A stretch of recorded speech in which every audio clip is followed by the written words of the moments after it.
At 64 years old, Jean-Claude Van Damme stands as one of the most recognizable names in martial arts cinema. But behind the fame, the stunts, and the movies that made millions, his life has taken turns few ever expected.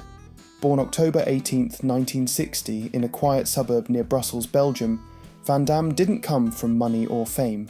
He was a shy, skinny kid named Jean-Claude Camille François van Varenberg, wearing thick glasses, often mocked by classmates. That fragile image haunted him, until he decided to change it. Here's where everything started to shift.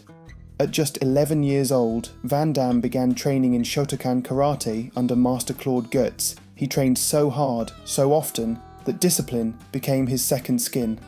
Within 7 years, he earned his black belt, joined Belgium's national karate team, and began reshaping not only his body, but also his confidence.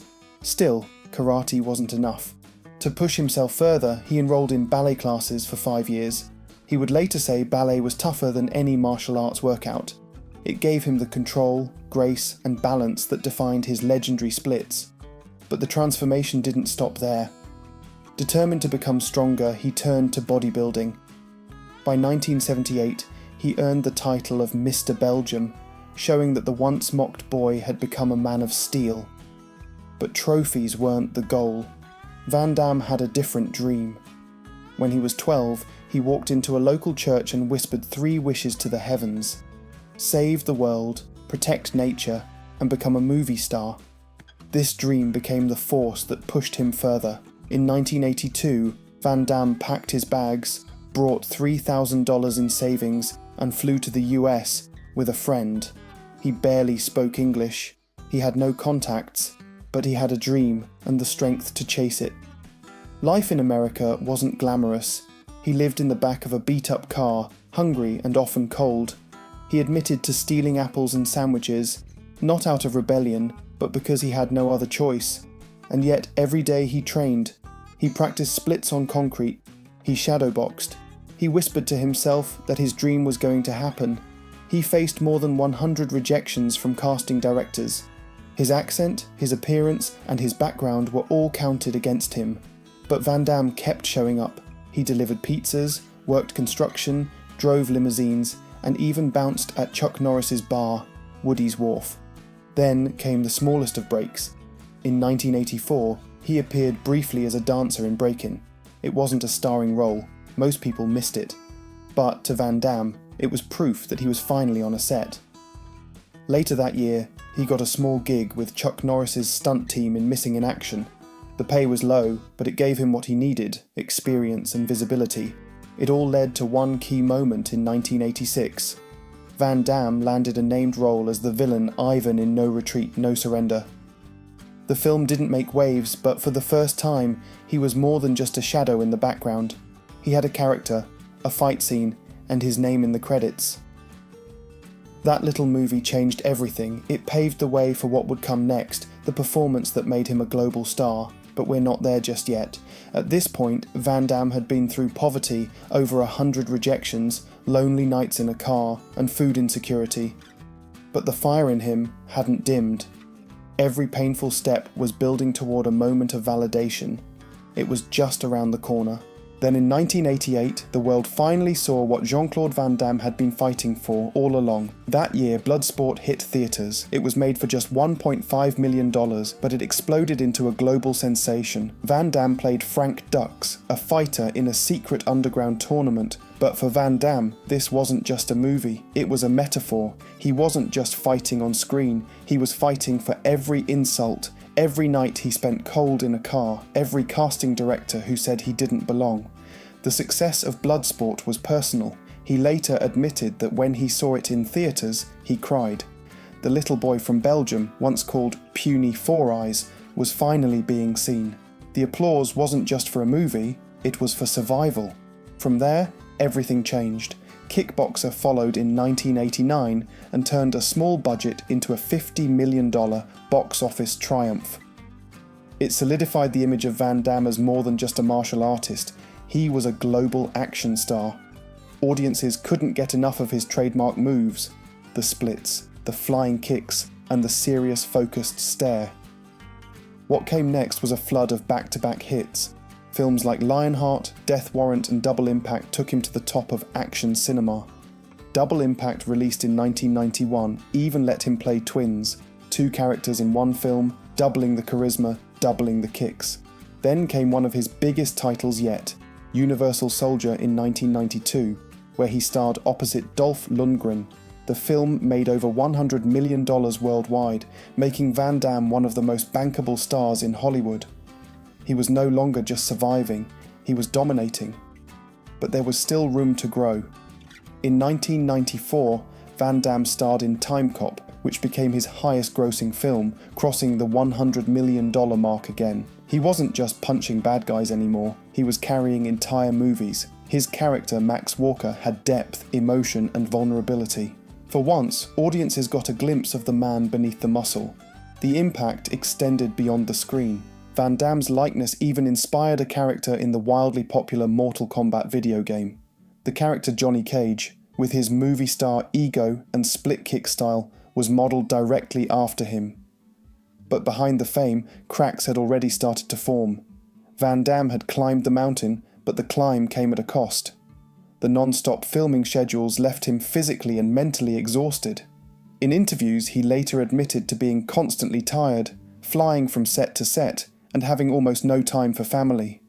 The public saw the smiling, confident action hero. But at home, things weren't so bright. His family life began to suffer.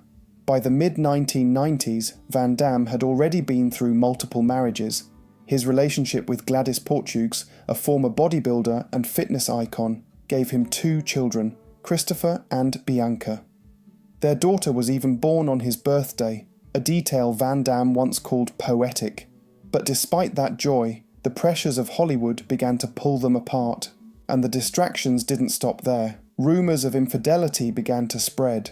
While filming Street Fighter in 1994, Van Damme was allegedly involved with pop singer Kylie Minogue. Other names came up, including model Isabel Fortea. Whether true or not, the damage at home was real. In 1992, his marriage to Gladys ended. Then came marriage number 4. In 1994, he wed Darcy LaPierre, a former Miss Hawaii.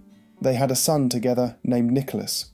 For a moment, it looked like he had another chance at building a stable life, but that too unravelled quickly. In 1997, after allegations of volatile behaviour and another affair, Darcy left him and took custody of Nicholas. That loss broke him. Van Damme later admitted that not seeing his son broke him more than anything else. He could take the punches, the bruises, even the tabloids, but being separated from Nicholas tore at something deeper. He had built a life filled with money, fame and success, but the most important parts were slipping away. After losing custody of his son, the spiral became impossible to hide. The cracks that had been forming during Van Damme's rise to stardom began to split wide open. His public image took hit after hit. The same man who once demanded $20 million per movie was now being talked about more for his behaviour than for his films. Studios stopped calling, contracts dried up, and the headlines began to turn ugly. By the late 1990s, things had hit a new low. He was arrested for driving under the influence. Photos from his mugshot made their way into tabloids, replacing the glossy film posters of his prime. Then came lawsuits. One involved a stuntman, Jackson Pinckney, who was blinded in one eye during filming. Van Damme was ordered to pay nearly $500,000 in damages. But perhaps the most damaging suit came from Frank Dux, the real-life martial artist whose story inspired Bloodsport. In 1997, Dux sued Van Damme over a script claim accusing him of stealing his work. Van Damme eventually won the case, but not in the public eye. To many fans, it felt like the unravelling of a hero. And then came the moment that humiliated him more than any film review ever could. That same year, in a crowded New York bar, Van Damme was punched in the face by actor and biker Chuck Zito. It happened in front of witnesses, and the story spread like wildfire. For a man whose entire image was built on being the ultimate fighter, being knocked out in real life was more than just embarrassing. It was devastating. What the public didn't know at the time was this: Van Damme was battling something far deeper than bruises or bad press. Behind the scenes, he was dealing with a growing drug addiction. Reports say he was using as much as 10 grams of cocaine per day. His body, once a machine of precision and control, began to slow down, his mind became unstable, and that's when a diagnosis finally came. In the late 1990s, doctors told Van Damme he had bipolar disorder. The diagnosis explained years of unpredictable behaviour, long stretches of hyper-energy where he trained obsessively, followed by crashes so deep he couldn't get out of bed. Addiction had only made it worse. The condition wasn't new, but now at least, it had a name. Van Damme later spoke openly about that time. He said he felt invincible while using, like nothing could touch him. But deep down, he knew he was losing everything. One of his lowest points came in a hotel room in Hong Kong. He admitted that he thought about ending it all. The man who once prayed in a Belgian church for success was now staring into the abyss. But even here, at rock bottom, something inside him refused to give up. He started getting help, therapy, medication, structure, and perhaps most importantly, he returned to the very things that first saved him: training, movement, and discipline. It wasn't easy. Recovery never is. He relapsed. He made mistakes. But slowly, day by day, he began to pull himself back. The ballet stretches, the karate drills, the long hours in the gym. They weren't for a movie role anymore, they were for survival. And then, something unexpected happened in 2008. Van Damme starred in a small movie called JCVD. It wasn't an action blockbuster, it was something else entirely. In one of the film's most powerful moments, Van Damme breaks the fourth wall and delivers a 6-minute monologue, raw, emotional, and real. He talks about regret, addiction, failure, and pain. He even cries on camera. It wasn't acting, it was confession. Time magazine called the performance Oscar-worthy. For the first time, the world didn't see the muscles or the martial arts. They saw the man. After JCVD, something shifted, not just in Jean-Claude Van Damme's career, but in his soul. The film didn't make hundreds of millions, but it made something even more valuable. It reminded people that Van Damme was human. For fans who had only known him as a fighter, the vulnerability hit hard. That raw honesty reopened the door to Hollywood, but this time on his own terms. In the years that followed, Van Damme didn't just return to film, he returned to himself. He went back to his roots in martial arts, he rebuilt his health, he focused on structure, balance, and the routines that once saved him as a boy. This wasn't about making the next big hit, it was about making peace with the man in the mirror. By the early 2000s, the comeback was fully underway. In 2009 and 2012, he appeared in Universal Soldier, Regeneration, and Universal Soldier, Day of Reckoning. These films didn't break records, but they proved the fire hadn't gone out. Then came The Expendables 2 in 2012, where he played the villain opposite Sylvester Stallone. Critics said he stole every scene he was in. One reviewer wrote, "Van Damme never left. He was just waiting." But perhaps the most unforgettable moment came not in a theatre, but in a truck commercial. In 2013, Van Damme starred in a Volvo ad, performing his signature split between two moving trucks while they slowly reversed. The commercial went viral instantly. It wasn't just cool, it was symbolic. After decades of struggle, here was a man still standing strong, still holding steady, despite everything that had tried to pull him apart. Even as the world cheered, Van Damme stayed grounded. He started speaking more openly about his past, especially his diagnosis of bipolar disorder. He talked about what it meant to train not for vanity, but for mental clarity. He became an advocate, quietly but powerfully, for mental health and for second chances. And then, in one of the most unexpected twists, he circled back to the one person who had always mattered most.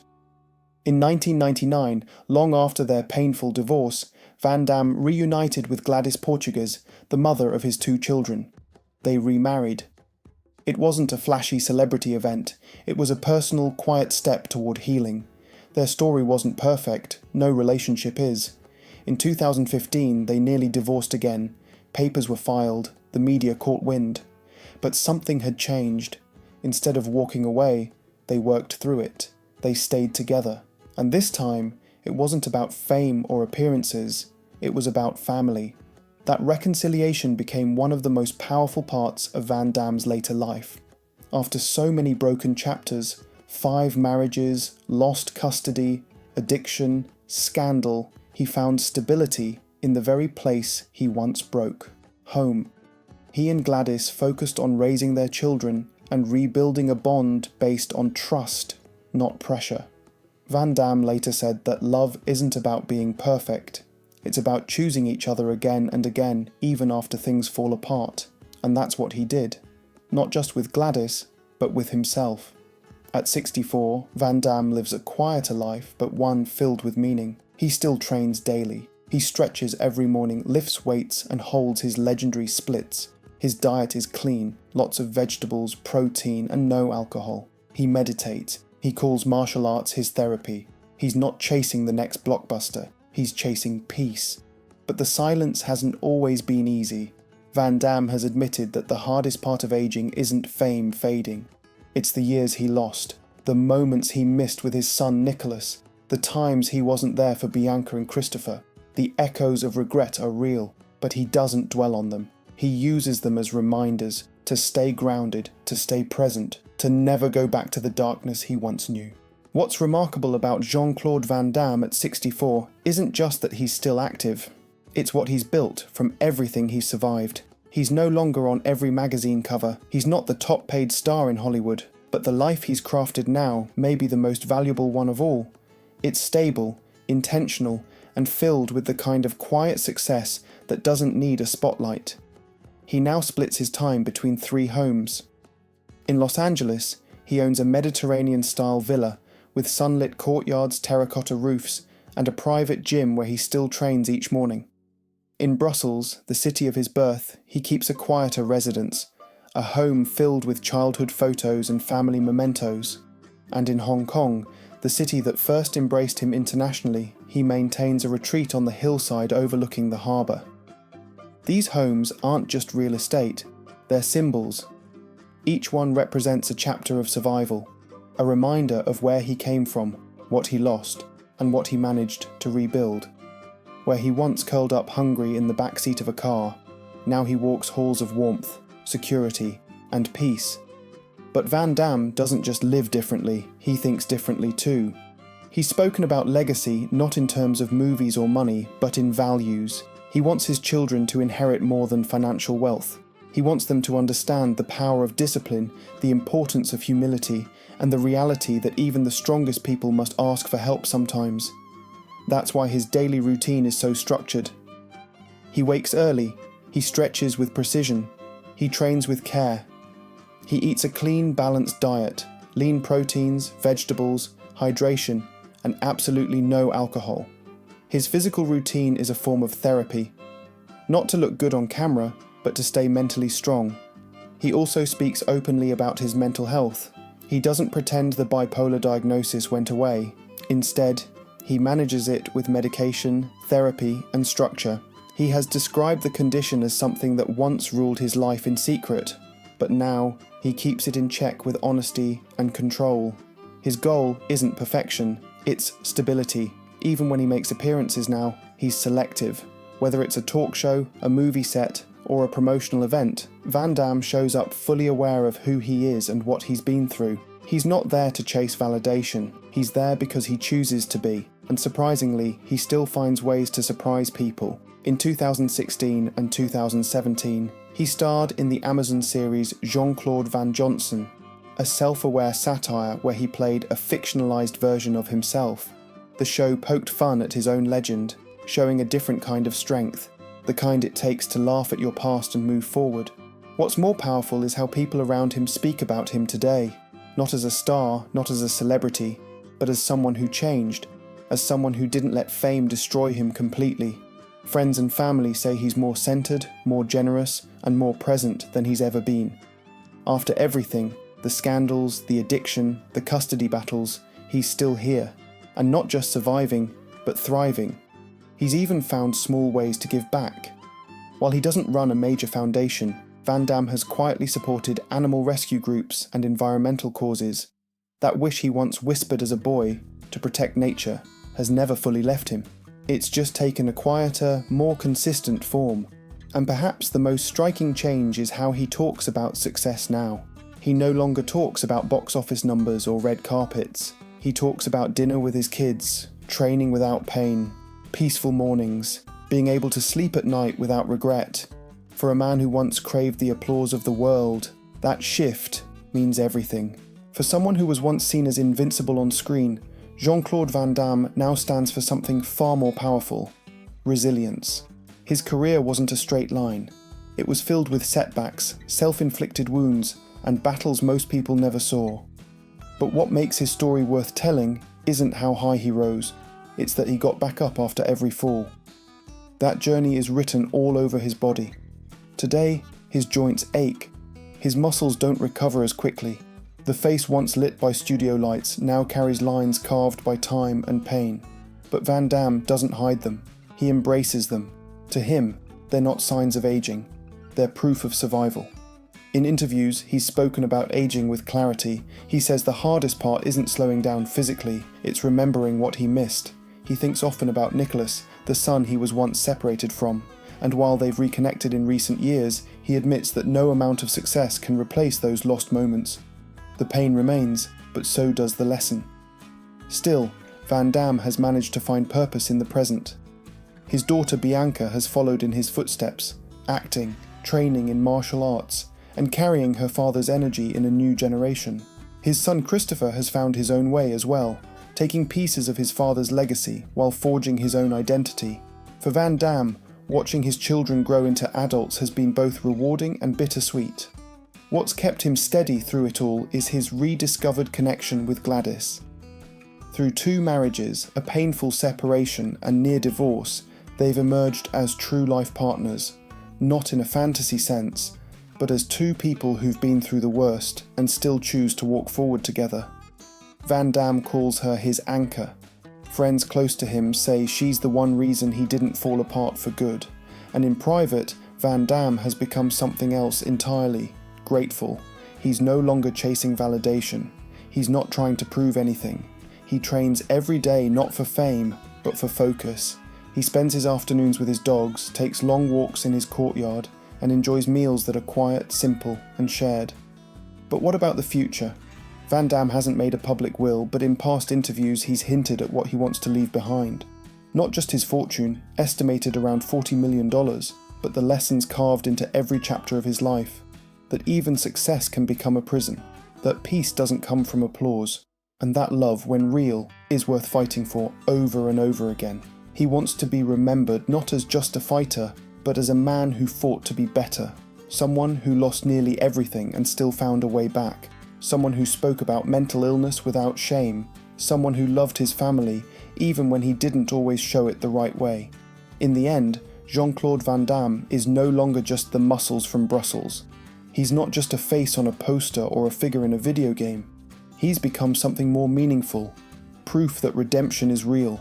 That you can rise again even after the world has counted you out. He still trains. He still films. He still lives every day with intention. And he does it all while carrying the weight of everything he's learned. That's what makes him a legend, not just in film history, but in human terms. And maybe that's the real answer to what happened to Jean-Claude Van Damme at 64. He didn't disappear. He didn't fall off. He transformed, quietly, steadily, and with more strength than any movie ever showed. Even now, at 64, Jean-Claude Van Damme continues to live with the same discipline that once pulled him out of poverty. His daily routine is still built around early mornings, intense training, and reflection. But the purpose has changed. It's no longer about getting cast or proving himself to the world. It's about staying clear, staying healthy, and staying grounded. He understands something now that he didn't back then. That fame is fleeting. That applause fades. But the life you build behind the scenes is what lasts. His legacy is no longer tied to just films like Bloodsport, Kickboxer, or Time Cop. It's tied to how he came back from addiction, how he faced a mental illness with honesty, how he found his way back to his children, how he reconciled with the woman he once lost. He doesn't hide from his past. In fact, he talks about it freely. He's spoken in interviews about how dangerous it was to believe he was invincible. He's admitted to making mistakes, hurting people, and losing things he thought he'd never get back. But he doesn't speak with shame. He speaks with clarity. That's what makes his later years so powerful. They're built on acceptance, not illusion. His net worth, around $40 million, is just a number. What matters more to Van Damme is that he's not cold, hungry, or scared anymore, that his children are okay, that his body, while older, still moves with purpose, that his mind, once chaotic, is now quieted by structure and self-awareness. He still makes appearances, but he doesn't chase the spotlight. If he returns to the screen, it's on his terms. When he appeared in The Last Mercenary, 2021, it was clear that fans hadn't forgotten him, and more importantly, he hadn't forgotten who he was. He still gets fan letters, still receives tributes. Statues have been built in his honour, not to mark his fame, but to recognise what he represents. In Brussels, where it all began, there's a sculpture of him in his signature fighting pose. But ask Van Damme what he's proud of, and he won't mention bronze or box office numbers. He'll talk about surviving when he almost didn't, about holding his granddaughter, about being able to laugh with Gladys on a quiet morning. He has no plans to retire completely. He still trains like someone half his age, still eats clean, still finds peace in repetition. His body may not be as fast or as fluid, but it's still strong. And more importantly, his spirit remains steady. And maybe that's the real story behind the title. What happened to Jean-Claude Van Damme at 64? He became a man at peace, a man who once chased the world, only to realise the most valuable things were always waiting for him at home.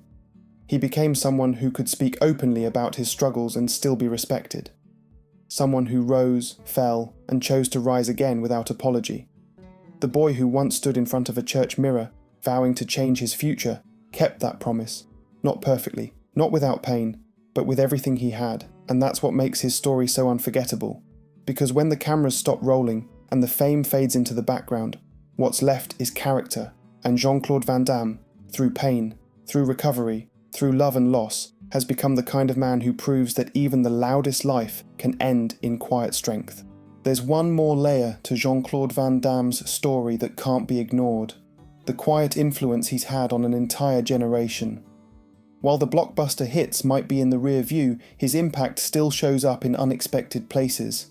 Today's younger martial arts actors, fitness influencers, and even mental health advocates often point back to Van Damme, not just for his moves, but for his mindset. His story is still studied by aspiring fighters and actors alike. They don't just want to mimic his famous split between trucks or his spinning heel kick. They look at how he endured rejection, faced addiction, got diagnosed, and still showed up. They see someone who failed in public, stumbled hard, but didn't disappear. That resilience has made him something more than a former action star. In many circles, he's seen as a survivor, someone who turned raw talent into a global name and still had the humility to admit when he was wrong. Someone who, even after losing it all, didn't give in to bitterness or disappear behind the camera forever. And the industry has taken note. Directors, even those working on indie films or streaming series, still cite Van Damme as a unique presence. Someone whose physical discipline and screen presence were unmatched, but also someone whose personal battles gave him depth. It's why you still see tributes to him in modern action scenes. It's why newer stars like Scott Adkins, Michael Jai White, and others still speak his name with respect. His influence even crosses into pop culture. From cartoons to memes, from viral clips to gaming characters, Van Damme's image is everywhere. His silhouette, the stance, the flex, the kick, is still instantly recognizable. He didn't just entertain a generation, he became part of how that generation saw strength. But what matters most is what he's done with that recognition. Van Damme has used the second half of his life to encourage others to take care of their health, to talk about mental illness without shame, and to keep moving forward, even when things get dark. That quiet encouragement, given through interviews and appearances, has reached people who don't even know his full story, but feel something genuine when they hear him speak. He's even been approached about writing a full memoir. While he hasn't published one yet, he's hinted that the idea is on his mind, not to relive his movies, but to help others understand what real strength looks like when no one is watching. If that book ever gets written, it won't be about fight choreography or celebrity parties. It will be about pain, discipline, regret, and the slow climb back to self-respect. And maybe that's the best way to summarise what Jean-Claude Van Damme represents today. Not perfection, not a spotless legacy, but transformation. He's living proof that it's never too late to repair what's broken. That strength doesn't come from the muscles, but from the choices made when nobody else is looking. So what happened to Jean-Claude Van Damme at 64?